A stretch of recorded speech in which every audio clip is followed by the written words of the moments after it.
We're on the Stalybridge Celtic Lockdown podcast, and we've got the first episode here with former striker Phil Marsh. I'd like to welcome you to the podcast, Marshy. We're just going to talk about Marsh's career and what it was like to play for Stalybridge Celtic and all things about his career and stuff like that. So, Marshy, you started off your career at Man United. There's not many better places to be able to start a footballing career than that.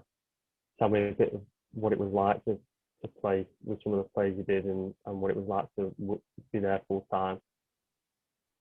Yeah, it was obviously, from a young kid, I joined when I was 11 and went through the academy and the youth team, and then, was lucky enough to sort of, after having a big setback when I had the car crash and a really bad injury, still ended up obviously to come back and play in the reserves, win 3 reserve leagues, and then got rewarded with a game in the first team. So yeah, it was unbelievable, really. Especially at the time I was there. Some of the players that was at the club at that time, like Rooney, Ronaldo, Scholes, Ferdinand, could name the full team really, all world class international players. So yeah, it was fantastic, and it sort of didn't really hit home how lucky and how much of a sort of honour it was to be at the club at that time until you actually come away from it. Because obviously you're just used to being there day in, day out, and interacting with all them kind of players and training at the facility like Carrington. It was unbelievable. And then obviously when I left at the age of 21 and went to Blackpool, obviously it was just a massive eye opener, and to see the difference even from dropping down from Premier League side into a Championship club. It was just like chalk and cheese, the difference, and not just the players, it was everything that came with it, the training ground, the facilities, the way that things were dealt with, and yeah, it's just unbelievable 10 years really that I had at United. It was just one of them things. Obviously you want to try and get into that first team and make a career out of it, but the chances are really slim, and you're not really going to always do that, especially at the top clubs with the quality you had at the time. Even some of the other younger lads who went on to have fantastic careers had to go elsewhere, and I think that was just what it was like at the club at the time. You fast forward now, sort of to where they are at this moment in time. The younger lads are getting a chance to Rashford, Lingard, McTominay, because they didn't have that team of world superstars. So. How did it come about that you joined Man United, and then what was it like when you first found out that you was getting your first professional contract? Yeah, so at the age of from the age of sort of 8-9, I was picked up by Wigan Athletic, but at the time there was only a centre of excellence. So with that, you could still play for sort of like your local sides and your sort of your interleague and your St Helens Town schoolboys, if you like. So at that moment in time, I was playing for 3 or 4 teams, as well as Wigan. And then I scored 2 goals in a final for Pilkingtons, which is where I started my career.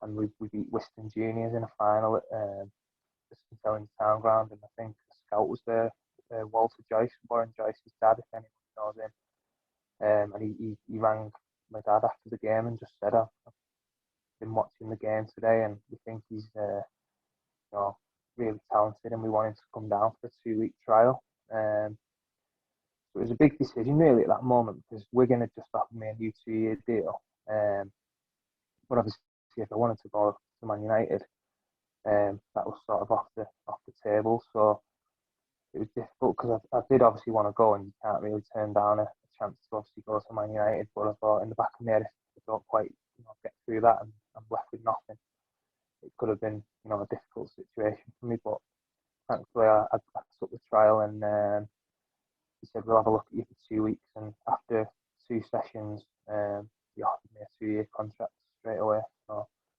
he must have obviously thought enough of me in them couple of sessions to say, yeah, we think we can work with this lad and he can be a good player. So thankfully hopefully that paid off.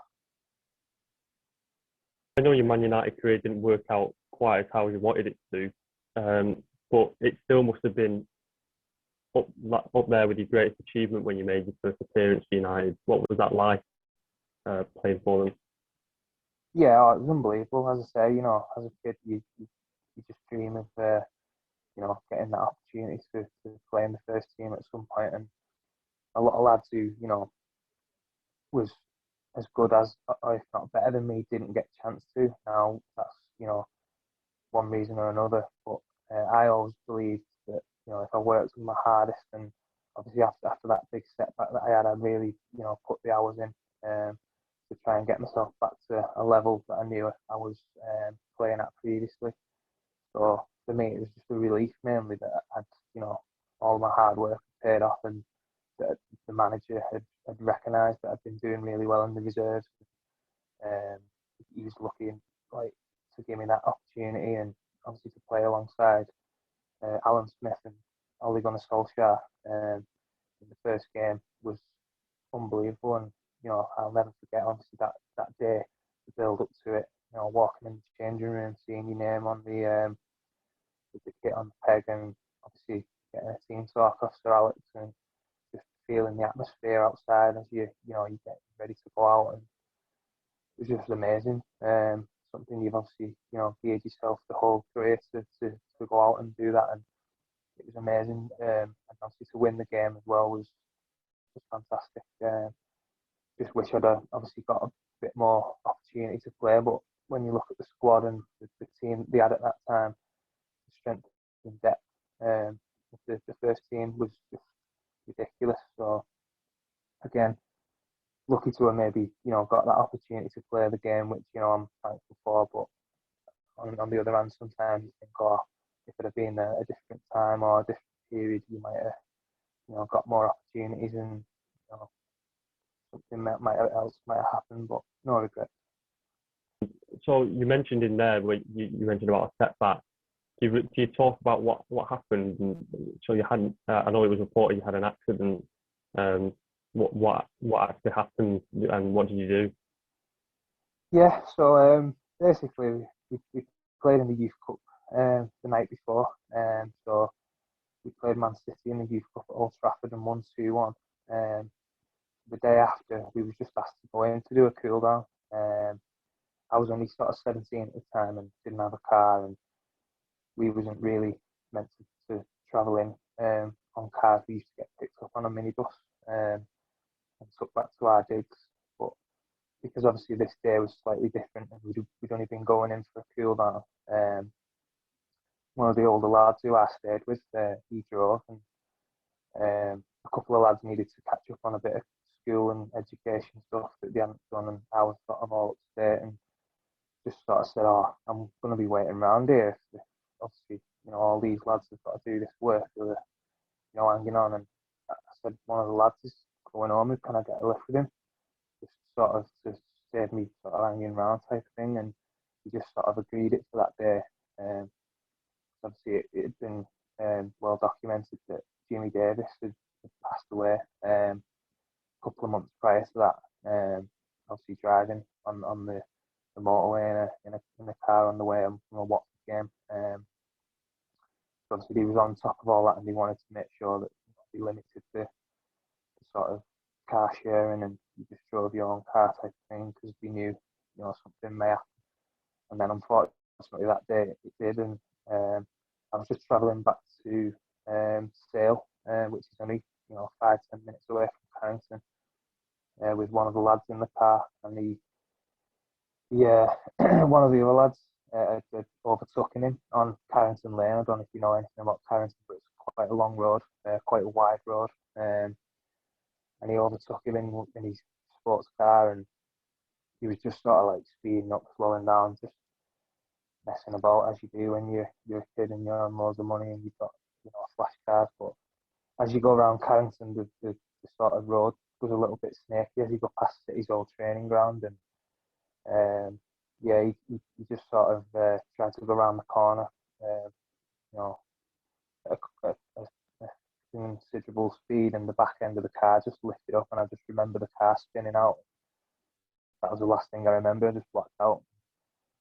The next thing I knew, I was getting cut out of a car and getting airlifted to Wythenshawe Hospital. So obviously, you know, don't really remember much after that, and you know, a couple of days after I come round a little bit and realised the enormity of what had happened, and obviously had to have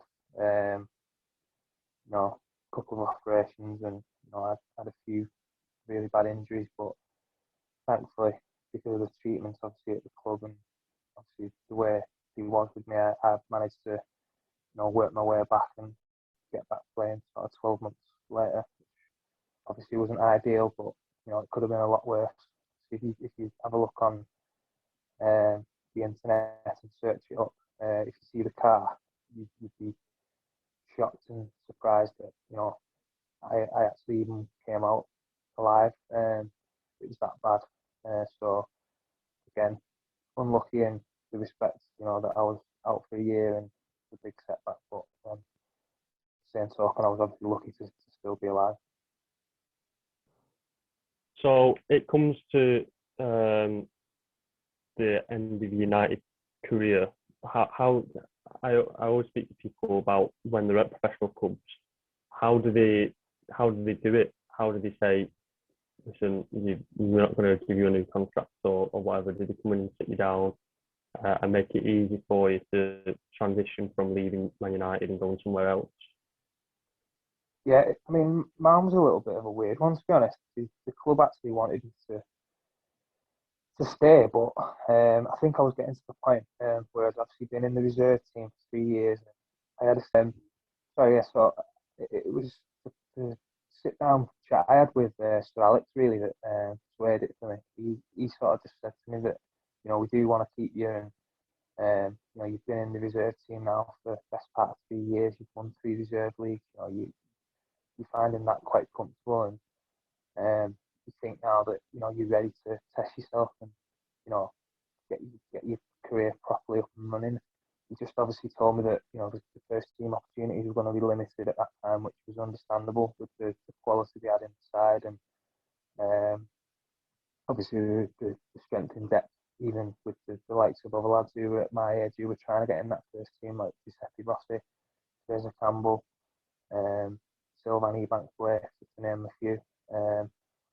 So he just sort of said, I think you need to just go and find a club now and test yourself and play some games that mean something. Like obviously when you're playing in the reserves, obviously you want to win, but if you lose, it's not the end of the world. You're not playing for 3 points that's going to, you know, win you a league title or whatever. That actually means something. So he just sort of said that's what we're thinking is the best and the next step that you need to make. And obviously after having a chat with him and obviously a few of the other coaches, Brian McClure and whatever, that's the decision that I ended up taking. And obviously, you know, ended up signing for Blackpool, which again, due to injuries and, you know, a few other little stumbling blocks that I experienced while I was there, didn't quite work out.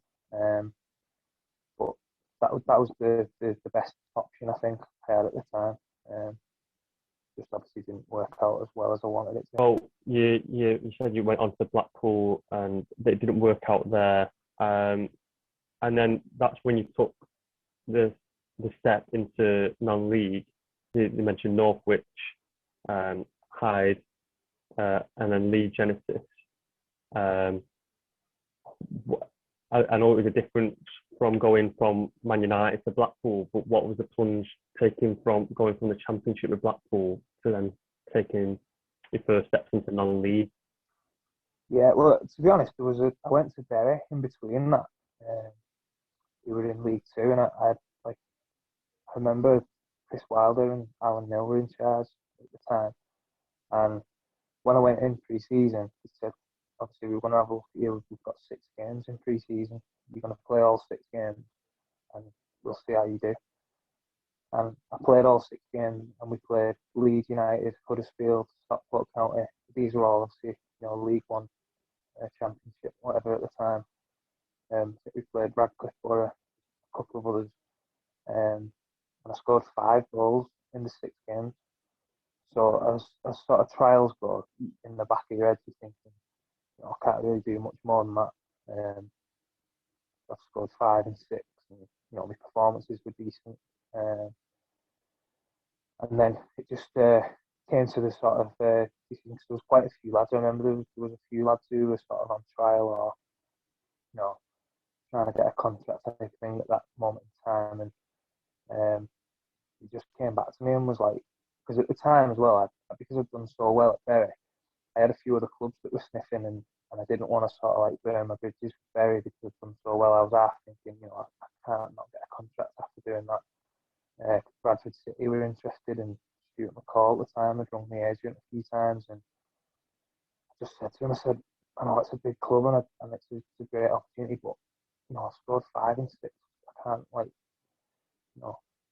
sort of just ignore the fact that he could give me a contract there, and so in the end I ended up just leaving it, and then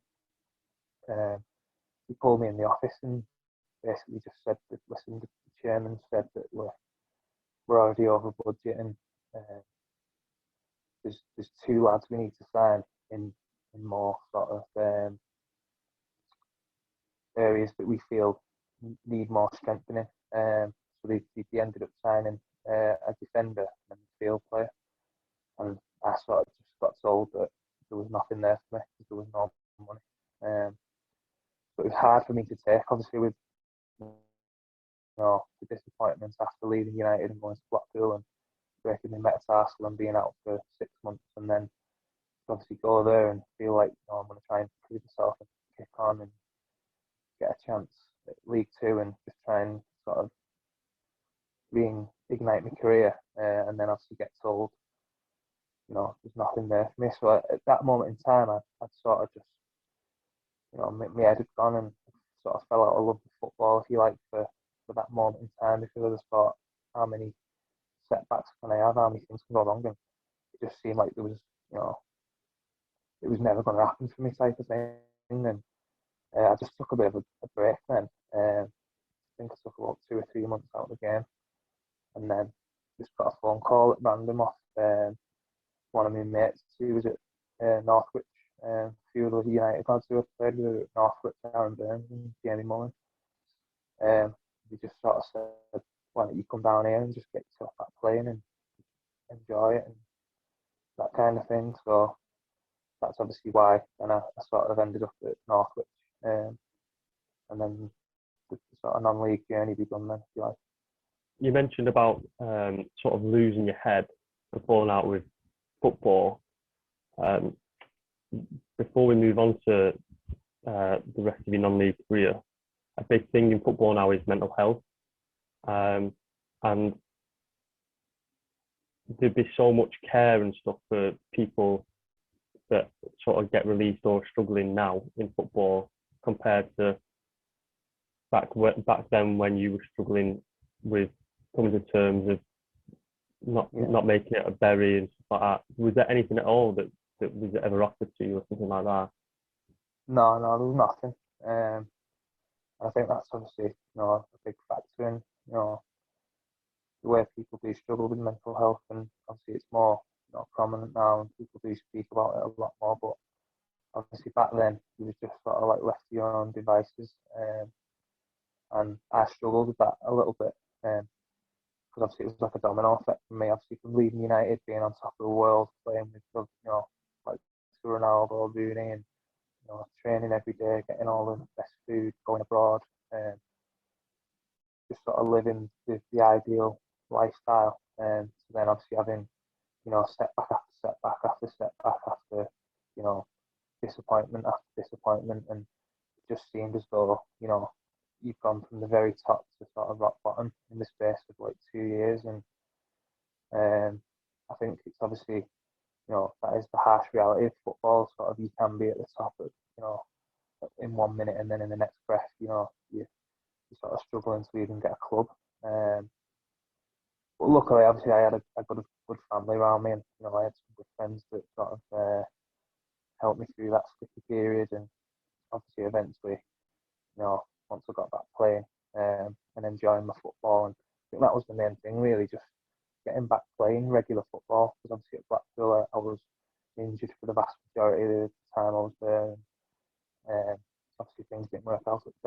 I've missed out on a lot of football. That was the whole point. I've left Man United really to go and play, and didn't sort of work out for that 2 year period. And then, when I dropped into the non-league, I knew then that I was good enough to play at that level. It was just about getting a run in a team and just being able to prove what I could do, and that thankfully happened sort of more so obviously when I signed at Stalybridge, and obviously we'll come on to that probably in a bit. Yeah, so we'll move on to now your non-league football.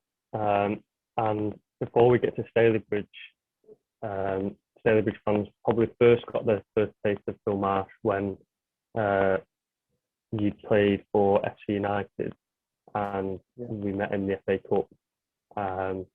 And I think you scored 2 goals and dumped us out of the cup.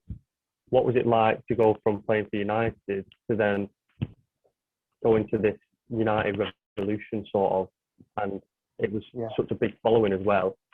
It must have been quite good to go and play for them as well. Yeah, I mean, it was weird really. I remember the first time I went in there and they sort of said, "Do you know that you're the first ever player to play for Man United's first team and FC United's first team?" And I was like, "Oh, right." I mean, I didn't think anything of that really, but they made out like that was sort of like a massive deal. But no, as I say, it was good because I knew obviously I was going to be playing regular football, and it was a decent ground. Obviously, Gig Lane, I played Bury, and I'd seen what it was about. Massive fans, as you said then, and it was good. We had a good side, and I just thought I was lucky in a way because obviously Carl Marginson, the manager at the time, he trusted me and put me straight in the side, and obviously the team was a decent side anyway, with the likes of Jerome Wright and Carlos Rocker. He had some really good attacking players, so I obviously fitted in really well with that and just sort of hit the ground running straight away. I think I scored on my debut, and then never looked back type of thing. I've just enjoyed obviously playing like regular, and not that you get in a comfort zone where you're going to be playing every game, but because obviously I was enjoying my football again, and obviously I knew I was more than capable of playing at that level. It just seemed to all sort of click, and I started enjoying my football again and playing with a smile on my face. And obviously the FA Cup game against Stalybridge, you were in the league above at the time, was sort of a good way to sort of get the fans on side for myself. So we move on from FC United, and you finally joined Stalybridge. And I think it's fair to say that there was highs and lows at Stalybridge as well. I mean, I spoke to Dave Pulver before doing this, and he describes you as the best finisher he's ever seen in non-league football. And I mean, that's from someone that's been around in non-league football for probably 30 years or more. It's quite a statement, really, when we're talking about strikers. And when you mention strikers at Stalybridge, your name will pop up. You signed for Stalybridge, and for example, what was that like? So you were brought in and into the league above from FC United, and this is where you probably had your longest spell. Am I right in saying that in like a few years at a time? What was it like since first joined Stalybridge? Yeah, I remember it well. I remember turning up to Denton training ground and just obviously, seeing the lads for the first time, and obviously meeting Jim, and I knew straight away that this was someone that I really wanted to sign and to play me football. Obviously, the big thing that sort of drew me to the club as well was that it was full time, and I think obviously when you play non-league football, you're only training once or twice a week, and you're working and all that kind of thing. It's very hard to sort of get that fitness level and that sharpness that where it needs to be. And obviously with Stalybridge being full time and having a young squad and a very good squad and a talented bunch of players, I think that was a big draw for me. And obviously Jim was a fantastic coach. The training sessions were always, top class. So yeah, I couldn't wait to get started, and obviously, you know, I think there was more highs than lows for me personally at Stalybridge. It got me back playing to the level that I knew I was capable of playing. I was enjoying my football. I was scoring goals, week in, week out. The team was winning more weeks than not. Um, as I said, the lads were all fantastic players, but good lads as well. It was a good bunch. There was no, bad eggs or anything like that. And I think it just seemed to, everything sort of seemed as though it was really positive, and that I sort of loved my 2 years at the club. And obviously, there was some laws at points with myself and Jim. We didn't always see eye to eye, but at the end of the day, we always had that respect for each other. And I always, worked my socks off and tried my best for the club every time I put the shirt on. So no regrets again with that. It's just obviously football. Sometimes things don't always, go to plan. So we'll stay on the highs for now. There was all sorts that we can talk about. You in your time at Stalybridge overall, including when you came back on loan, you had 99 appearances. You scored 51 goals. That's more than 1 in 2. And for example, we'll mention where you scored 4 at Workington. You had 3 Player of the Month in 4 months. And I think adding on to that, in your 2 seasons, you also won the Golden Boot in both seasons as well. It must have been such an enjoyable time, but especially for a team that was a lot of the time up there as well. When you was at Stalybridge, just talk to me about some of them memories that you have from when you were there. Yeah, it was fantastic. I mean, I just used to love playing. It was sort of, because you're training it all week as well with the group, and you're full time, and you get to know the lads a lot more than you would obviously if you was just part time and stuff. And we just used to sort of gel all the time. Like we go and do stuff outside of football, like we go and play golf, or to do other little things that we do. And I think that sort of shown on a match day that it was a proper team. We was together. Everyone sort of enjoyed each other's company, and that showed off obviously with the results we was getting sort of each week, because I have so many fond memories of Stalybridge, and the coach journeys, and the group of lads, and obviously we were successful. Maybe a little bit underachieved in terms of we never got a promotion to that team, which I think that's probably my only regret really, because other than that, I think it was fantastic for that 2-year period especially. But no, it was fantastic. I mean, the 4 goals at Workington, I always remember that just because the type of fella Jim was as manager. Obviously, we won 5-0. I scored 4, and the first thing he said to me when he came in was like, "Effing hell, Marshy, what happened when you missed that one?" Something like that. And obviously, I must have had another chance in the game that I hadn't put away or done whatever. And instead of saying like, "Well done, you scored 4," he sort of picked me up on the one thing that I didn't do right. So, and all the lads sort of like was looking at me as if to say, like, but that was what I liked about Jim. He always sort of kept you on your toes, and he was good at always trying to get the best out of me, because he would never sort of, even if I'd have scored 10, he wouldn't have, give me like that much praise. He'd have always said, something that I can work on, or something, that you can do better, which is, good management in my book. And I think, he did that well, and always sort of got the best out of me in that way. But no, I think personally, obviously, I did sort of play some of my best football at Stalybridge. The way he had me playing sort of just suited my game down to a T.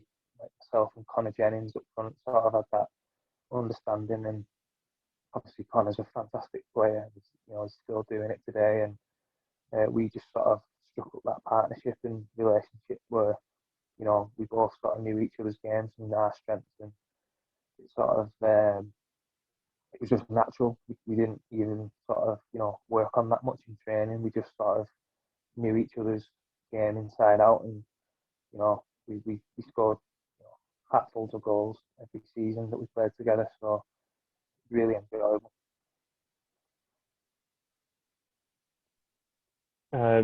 I've been asked to ask you as well when we talk about the 2 golden boots that you got. Which one is there a preference of which one was better than the other one from them 2 seasons? I think, to be honest, I can't remember which season it was, but I think it was the first season. I think before Christmas I'd scored nearly like 16 goals or something like that. I remember we played Nuneaton away, I think, the first game of the season. I think I scored 2 or 3, and we'd won in the last minute penalty, I think it was. I remember Connor got a penalty last minute, and I think it was 2-2 or 1-1, and we ended up winning in the last minute.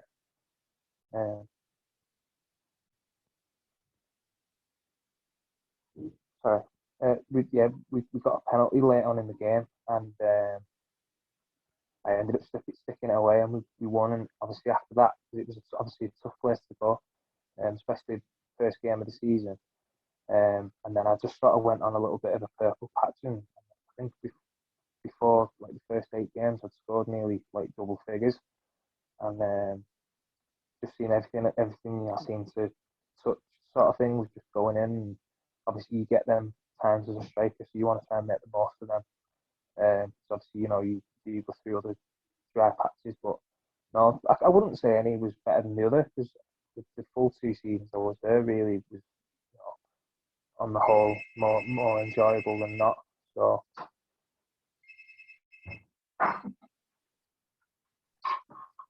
So carrying on, you had your 2 years, and there's also there's a couple of stories that I wanted to mention. There was one where you talk about Jim being a great coach, but he always kept you on your toes.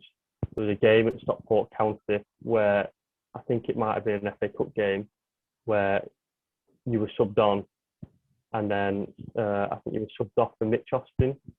And then I'll let you tell it, but I think it didn't go. It didn't go how you thought it would. That game, and then you went into the changing room afterwards. Why did that happen? Yeah. So basically, I think a lot of the fans and stuff don't really know the full story behind this. So I'll obviously just set the record straight, obviously, from my point of view. At that time, obviously, I've been scoring loads of goals, and I've been doing really well. I think there's been a bit of interest from other clubs and clubs higher, maybe in the Football League, which I hadn't been notified about. I got a phone call off Sid White, obviously, Sid, the chairman at the time, and he'd obviously told myself and my dad that there'd been a few offers from other clubs. Now, previously to this, Connor Jennings had left and signed for Scunthorpe, and Jim's son, I think, who was an agent at the time, had sort of sorted the deal and whatever. And Jim, I think, wanted the same sort of scenario to play out, if you like, with myself. So he was sort of asking me, sign with my son, and he'll get you a move. But I already had an agent, and I told him that. And I just think, sort of, for one reason or another, because I didn't want to sort of go down the route of signing with his son, he took that as sort of a bit of a personal sort of attack on him, which it wasn't. And I did tell him that, and I did sort of say to him, listen, you know, if a team's going to come in for me, then I'll be able to sort it out, and you know, obviously if the club are happy with it and I'm happy with it, then we can come to an agreement. And I just think because obviously I didn't, you know, do that one particular thing, he sort of then started to be a little bit awkward with me. And then obviously the Stockport game, that was the first game that I hadn't started in, you know, months and months and months, and it was obviously a massive game. It was like a derby game in the cup. He hadn't told me prior to the game that I wasn't going to be starting. There was no sort of, you know, lead up to it to say, you know, you're not going to be in the starting 11, or you know, any sort of indicator. So when he just read the team out and I was on the bench, sort of, I mean, it wasn't just me that was surprised. I mean, all the lads were like looking around, saying like, Marsh's been our best player for nearly 2 years, and he just dropped in and won a biggest game. Like, what's going on? So I was obviously upset and a bit, you know, disappointed, because I was really looking forward to that game. And obviously Stockport's always a massive game, and the crowds are, you know, fantastic, and it's a big pitch that suits my game. So I was just annoyed, really. But I took it on the chin, and you know, I was professional. I didn't, you know, say anything to him at that moment in time, and just sort of, you know, did what I could, obviously, and just had to sort of keep everything under wraps, even though I was feeling, you know, really disappointed and let down. But then obviously to see how things played out, and obviously he called me to come on. I think it was the last 15 minutes or something. I remember going on, and I think with my first touch I ended up having a shot, or I ended up scoring, I think, and they give offside or something. I remember doing something, and I thought, like, because I was eager to try and prove a point, and just to try and obviously, you know, make an impact on the game, just to say, like, you know, you should sort of drop me, because obviously I'd been one of the best players. But then, yeah, obviously not long after that, the board went up, and I looked across, and it was my number, and obviously, as you said, Mick Jostin was coming on, and I just thought that was a total sort of, you know, lack of respect from his part, in terms of just, you know, subbing me on and subbing me off in front of thousands of people. So yeah, just went straight into the changing rooms after, and obviously wasn't happy, and sort of as he came in, I was giving him a piece of my mind, just sort of told him that, you know, he was out of order, and that, you know, he just literally embarrassed me in front of, you know, thousands of people. And it did get a little bit heated, not gonna lie. But after that, you know, just left it, didn't say anything, and just sort of apologised, and said, you know, I was out of order for saying what I said, but, you know, at the same token, I think he could have spoke to me and told me why I wasn't playing. So I think, you know, we was both sort of in our own way a little bit wrong, but I just feel as though if he'd have spoke to me and, you know, told me before the game, like, I think, you know, in any job, you should treat everyone with the same amount of respect that you'd expect to be treated with yourself. So I just felt as though he'd done that, and sort of done it in a sort of sly way to try and say, you know, I'm the boss, and, you know, whatever I say goes. But, you know, I don't, you know, hold any grudges against Jim, and I think, you know, Jim's a fantastic manager, and he did bring the best out of me for that 2 years. Obviously, it just didn't quite sort of end on a positive note, if you like. And I think that was sort of the sort of start of the end, if you like, when that happened. After that, I didn't really start many games. I was on the bench, I was coming on for 15, 20 minutes. And then I think at the end of the season, I ended up obviously leaving on a free, which, you know, was disappointing, not only for me, because I wanted the club to sort of gain some financial benefit from myself, because I knew how many clubs were interested in me. But unfortunately, it didn't pan out that way. I ended up leaving on a free and went to Forest Green at the end of that season. So the way it did end was you just end up leaving on a free transfer. there was there was things about you being prized away from Stalybridge, or that Jim sacked you, basically. Is that true? No, I never got sacked. I was getting paid up until my contract finished, and obviously I was in more sort of conversation with Sid White at the time, because Jim had obviously been being a little bit awkward and a little bit frosty with everything that had happened. So my contract just ended at the end of that season, and then I had offers from a few other clubs, and just obviously decided that Forest Green was going to be my next challenge, and they obviously offered me a really good contract, 2-year deal, and that was in obviously the league above. So I just sort of went there, and that was my next opportunity and my next challenge. But it was funny actually, because a few seasons after that, got a phone call off Jim when he was at Altrincham. He ended up re-signing me at Altrincham, so wasn't expecting that one, but. Yeah, so you signed for Forest Green on a 2-year deal, and from the time you dropped down into non-league, at this point you're coming into the best spell of your career, and you've moved up from FC United to Stalybridge and now to Forest Green.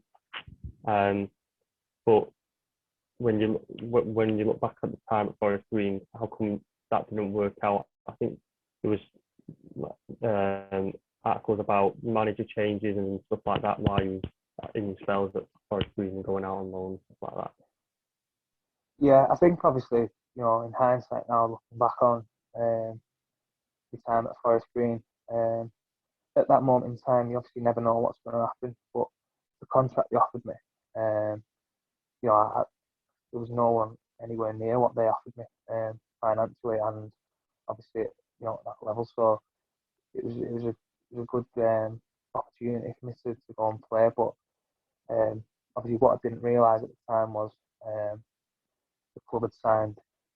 I think they had 9 strikers at the time, and some of the strikers that was they were now playing in League One, higher and stuff. So the likes of James Norwood and Matty Taylor, and there was Magno Vieira at the time was there. So the competition was hot, and it was difficult to sort of cement a regular starting sort of place. But again, it was something different. Obviously, the club's a lot different to anywhere I'd ever played before. Obviously, the chairman Dale Vince is a vegan, mad on all this electricity and electric powered cars, and there was machines that watered the pitch. You couldn't eat any meat. It was different, and I enjoyed it. I wouldn't say it was everyone's cup of tea, but I sort of enjoyed being down there, and fantastic part of the country. Lived in Gloucestershire, but no, just obviously couldn't really cement that place down in terms of in the position that I wanted to play as well. We used to play 4-3-3, and he was always either playing me on the left hand side or the right hand side, or even in the midfield at some points, just to try and sort of like shoehorn players in. And obviously, after playing at Stalybridge in a completely different role to that, I was sort of like playing on the shoulder on the last man and just scoring goals that way. It was sort of then having to try and adapt my game again. And obviously, playing on the wide, it was more of like a wing back rather than centre forward. So just didn't really suit my game, if you like, and didn't sort of pan out the way I wanted it to. But obviously, I went on loan to Hereford, which was, I absolutely loved my time at Hereford. Fantastic club, and I scored again on my debut for them against Stockport County. And that team we had there was full of players that have gone on and again had a good career. And we had a fantastic FA Cup run actually. We got to the third round. Would have played Everton actually, I think, on the telly, but Cheltenham scored in the last kick of the game in the replay. But again, no regrets in terms of going there and trying it, and obviously it didn't pan out the way I wanted it to again. But then went back up to Guiseley. Steve Kittrick signed me, so just moved back up north and just obviously wanted to try and start enjoying my football again and playing regular. So you went back. You went to Geyser, sorry, and then you mentioned Steve Kittrick signed you, and then Steve Kittrick got the sack, didn't he? And then Mark Bauer came in, and then that's the time when you came out on loan to Stalybridge again. How come you ended up coming back on loan to Stalybridge? And I think when you came back, you played 14 games and scored 5 goals, and you come back. So again, the record is there for itself. It's just a shame you didn't play one more game because you ended up on 99 appearances. Would have had 100. Yeah, shame that. Might have to try and come back at some point and play a testimonial or something. No, so obviously Guiseley, again, this seems like a reoccurring theme, but went there and obviously Kittrick got the sack, and obviously Bauer came in and just sort of said to me, even though I'd just signed a 2-year deal on, decent money, obviously I'd come from Forest Green where I was on good money, he just sort of literally said, you're not going to be part of my plans, just point blank said, you're not going to be, playing, and obviously the chairman at the time, I remember, was like not happy at all, because obviously he was paying a lot of money for me to be there, and to not even be playing at all was sort of an issue that he needed to sort out one way or another. So as I obviously said to him, listen, so I'm happy to stay here and train and try and get myself into the team, or I said, if it makes sense for you, I can try and go somewhere else, and I can see if the other club will pay half my wages, and I'll sort of do it that way. So in the end, obviously, I had 2 loan spells. I went to Stalybridge and I went to Barrow as well, which again enjoyed both them 2 clubs because I was playing every week and enjoying my football. And obviously, as you say, come back to Stalybridge and scoring again. Did the same at Barrow. I think when I went to Barrow, I think he was near the bottom of the league.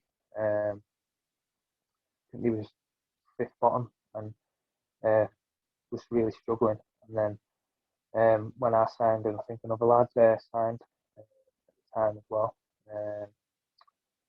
and struck up a good partnership with Nick Rushton and Gareth Arneson at the top, and we just went on a mad run. I think it was 16 games unbeaten. Obviously a few draws and stuff in that as well, but went from sort of near the bottom to sort of just outside the playoffs, and it was just really good again because big crowd, big pitch, and just obviously playing in that central striking role which I've been playing in at Stalybridge and to my strengths, and just sort of found some form again, and obviously enjoyed it because we were playing and winning, and the manager Alex Meakin and get the other fella's name now, but he was Edmore, that was it. So again, just wanted to be playing and just wanted to sort of enjoy my football, and that's obviously what I did on them 2 loan spells, just to sort of get me back playing and with a smile on my face.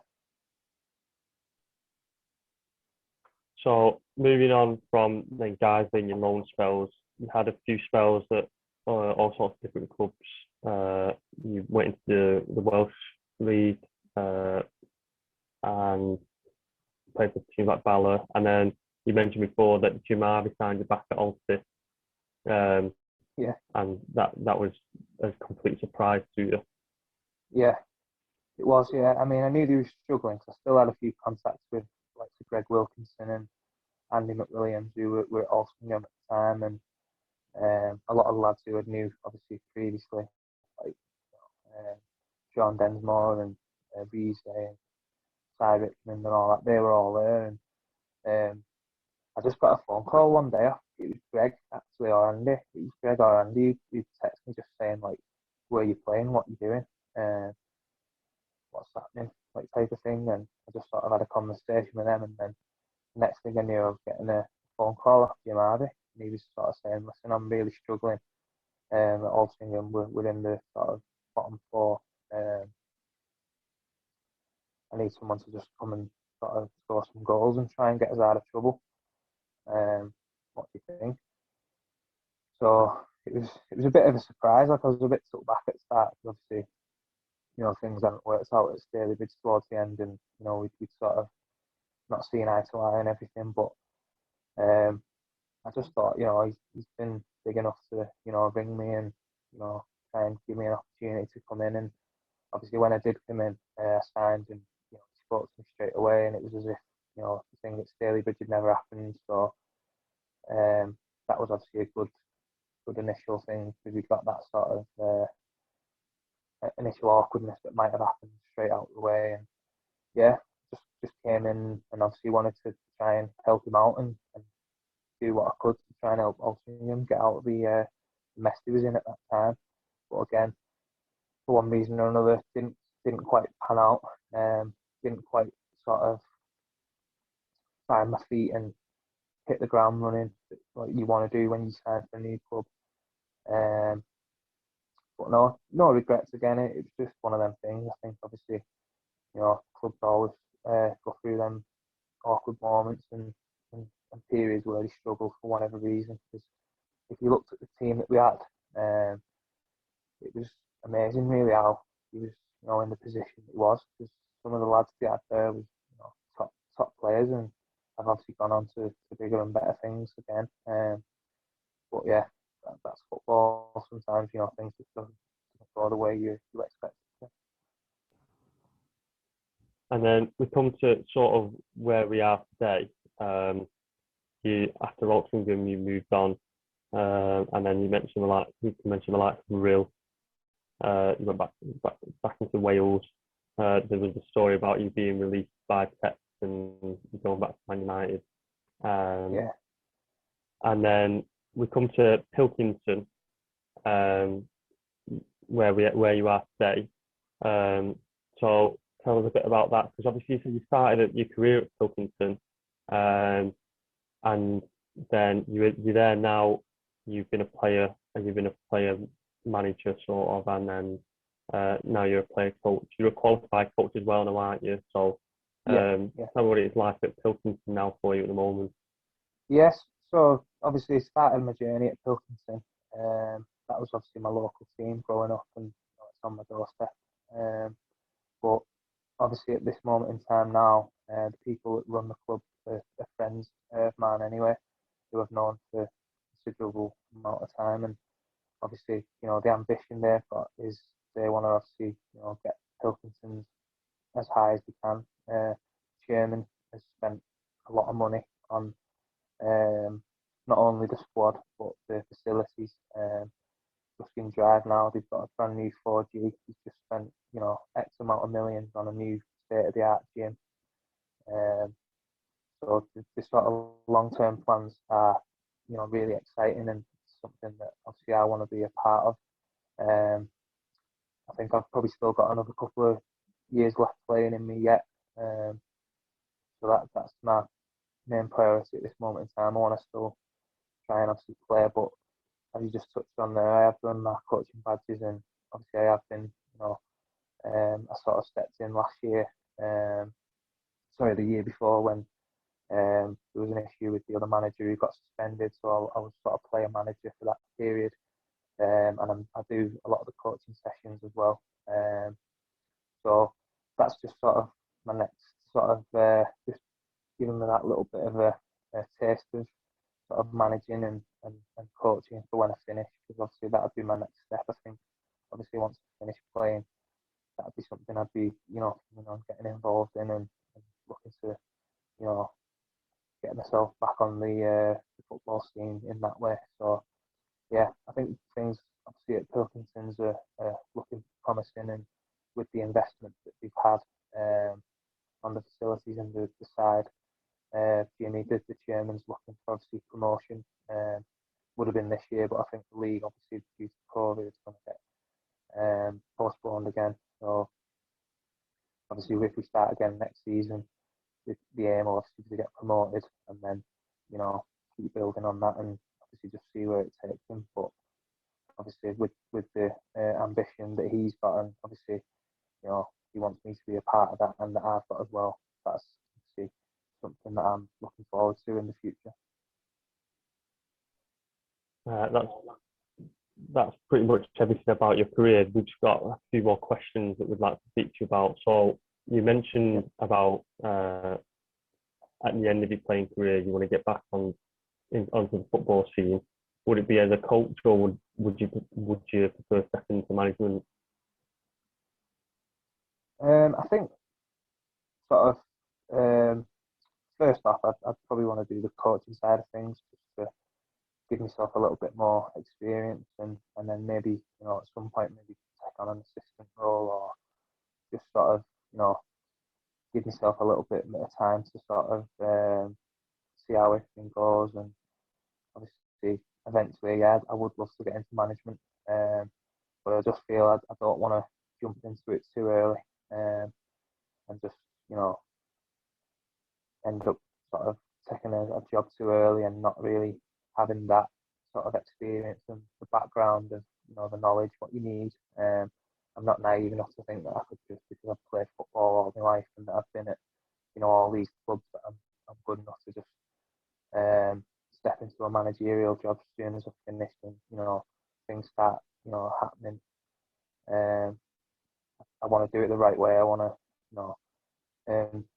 sort of like learn my trade and find a club that I can enjoy and work with a good bunch of players, and just see where it takes me. Obviously, the managerial side of things would be something I'd be interested in doing eventually, but I think that's only when the time's right.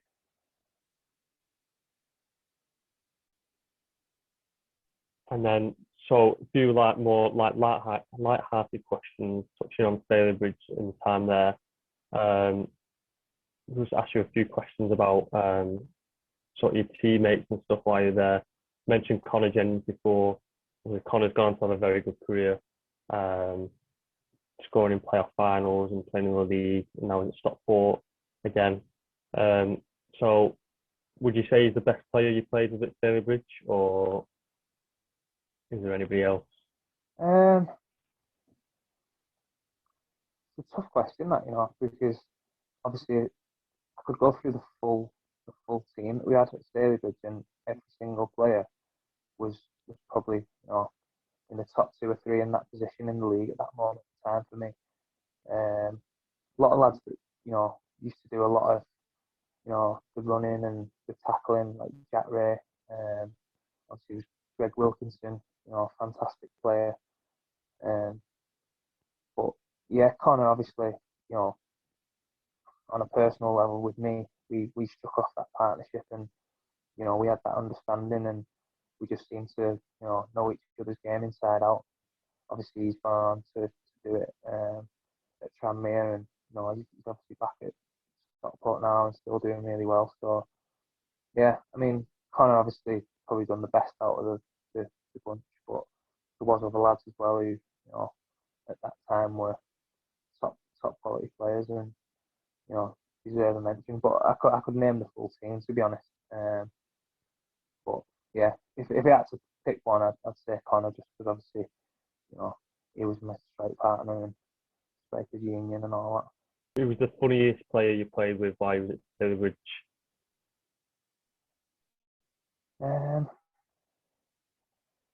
To be fair, there was a few actually. Brogues was quite funny. Stephen Brogan, he came in. I remember him coming in first session. He came in. I think he was on loan from Rotherham. And the first training session, we got a free kick on the edge of the box. This was only in training, so it wasn't like it was a match day. And obviously, I used to set the free kicks, and he just sort of said, "Nah, move out the way," type of thing. And I was like I take free, and he's like, "Nah," I said, "Trust me, I'm on this one." So I was like, didn't want to make too much of a big deal of it, type of thing. So I just was like, "All right, fair enough, you have it." And then anyway, he whipped it top corner, so like unbelievable finish. And he just he ran off like proper. It's Denton, obviously, it's quite big, and he like top off, ran off, like celebrating everything. All lads were just like, "Who's this guy?" Like laughing their heads off. But obviously that sort of was a bit of an icebreaker for him. And then he was quite funny. He had some good crack, and obviously with his Yorkshire accent, him and Reece Maynell were always like winding people up. But no, there's a few funny guys. But yeah, I'd probably say Brooks, because he came to Forest Green as well with me after that, and he was a bit of a joker there as well. So. Who would say like the worst dressed player when you used to turn up for like training and stuff like that? There's a few actually. There's a few bad dressed. I think Jan used to get a bit of stick. Jan Bud's the keeper. Obviously being foreign lad, he used to have that different sort of taste in clothing. I think Ash as well, but it was the keepers to be fair. Ash, there was a keeper Ash as well. He used to come in some proper dodgy gear. Yeah, some like naughty clobber that you wouldn't. You'd think he was turning up on like like a night out, and he had to wear like a shit shirt or something. That's what he used to wear regular for like coming into training. Yeah, I think it was the goalkeepers really, but again, goalkeeper you have to be a little bit sort of mad to play that position anyway. I think most keepers I've played with over the career have always been a little bit, tapped. Would you have any funny stories from when you were there at Stalybridge, like the Brogue one, for example? Do you have any others that pop out from your time there? I probably do. You put me on the spot. There's probably loads because we used to have a good laugh. I think the funniest one I ever heard was, and the lads might sort of have a pop at me for saying this, but we used to have 4 lads that used to travel in with Jim because they was all from sort of Liverpool way. So there was Glenn Rule, there was Lloyd Ellens, there was Jack Ray and Christian Platt. And they told us on this one day that Jim, on the way home, used to have them all sort of like doing like little errands for him on the way home, and plus they had to pay him petrol money. And I was like, "What do you mean?" He's like, "Well, we used to stop off at the petrol station, and he'd make us fill his car up and go and buy him some cigars." And I was like, "You what?" He's like, "Yeah." So basically, we used to set the mick out of them for like calling him Jim Black Dogs, just doing all these little jobs. But it was one of them, obviously, because he was the manager, and obviously they travelled in with him. He couldn't really sort of make it common knowledge, if you like. But once, obviously, we got wind of that, it was like all the lads knew about it and was sort of like saying little sly comments and stuff. And I think, obviously, Jim never got onto it. Obviously, we all knew what was going on, but the lads were always sort of like treading on eggshells when we was about to just throwing little one-liners in.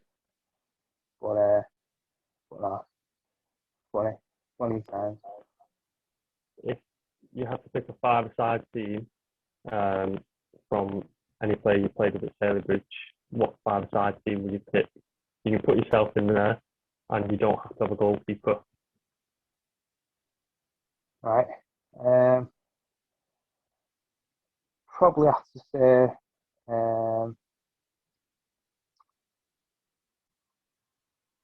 it's tough, I'd go probably 2-1-2. I'd probably play no goalkeeper, so Jan unfortunately just misses out, even though Jan was a top keeper. But I think we'd have that much possession that we probably wouldn't need a keeper. I'd go Joe Bembalita, the back, just because he was absolutely rapid, strong as an ox. Not the best technically, but he could run all day. And Joel was one of them that not many people ever got the better of him in terms of trying to run him or whatever. So I'd have Joel in there at the back with probably Andy McWilliams. Andy again, another flying fullback, up and down, technically very good. So I'd have him there. So them two, obviously, pace and power at the back. And then I'd have, again, the midfield, I'd probably go for Jack Ray, just because he would be the rat who would just win all the balls, give it nice and simple.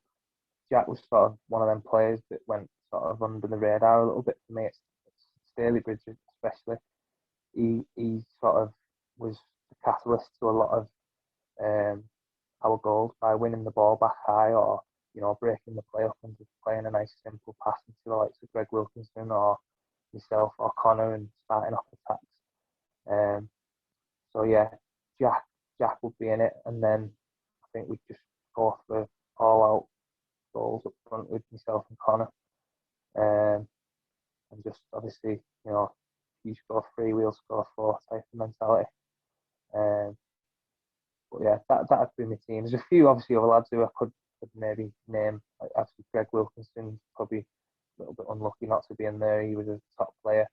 Lloyd Ellens was for me, technically at that time, I'd never seen anyone with as good, skill and close control.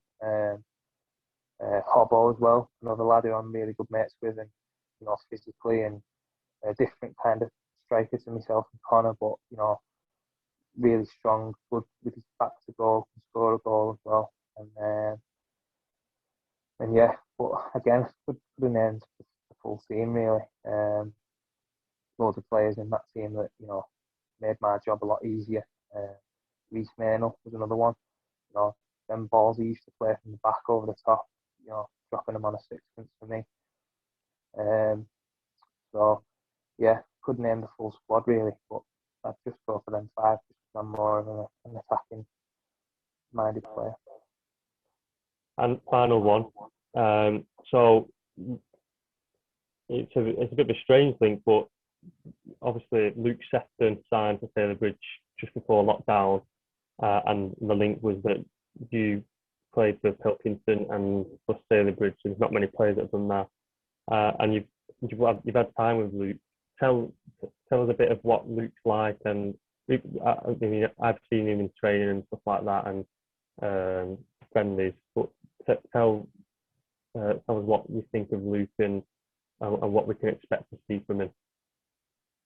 Yeah, obviously I've known Sefo for quite a long time now, and obviously been lucky enough to play with him for the last couple of seasons at Pilkington's. And for me, he's got it all. He's got the physique, he's quick, he's strong, he's got an eye for goal. And for me, I always said to him that he was playing at a level that he was too comfortable in, and he needed to make that step up. And obviously now going to Stalybridge, I think that's a perfect fit for him. Obviously, unfortunately for him, the season's been stalled, and he's probably not had an ideal start in coming to the club, and then obviously the season getting put on hold. But for me, I think obviously once he gets up to match speed, and once he sort of gets used to the way things are at that level, I've got no qualms that he'll be a success, and that he'll do really well. He's got all the attributes. I've seen him, as I say, over the last 2 seasons, and his work rate's fantastic. He's great in the air. He's a big lad. He's strong, and off the pitch as well, he's a really nice lad. So he'll fit in well with the dressing room. And obviously, I think his brother's there as well, anyways, in his Scott. So Scott's another top player who I've known throughout my career, and yeah. So I think you'll see some good things from Luke in the not so distant future. Thanks for that, and that's everything. So I just want to thank you for coming on the podcast, and hopefully it gives Celtic fans something to watch for an hour while we've got everything that's going on. Is there anything you want to say before we go?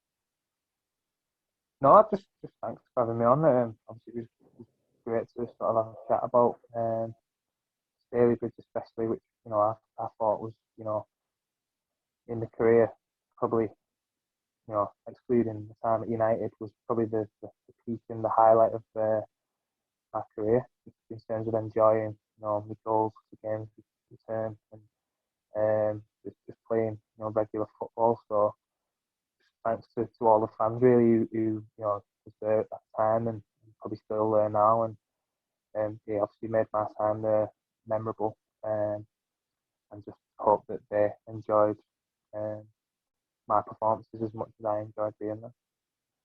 And special thanks to Dave Pover as well for that. That means a lot actually to say that.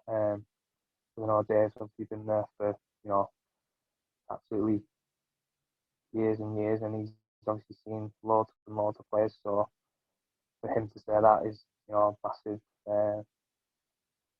massive thing for me. So just pass on my regards to him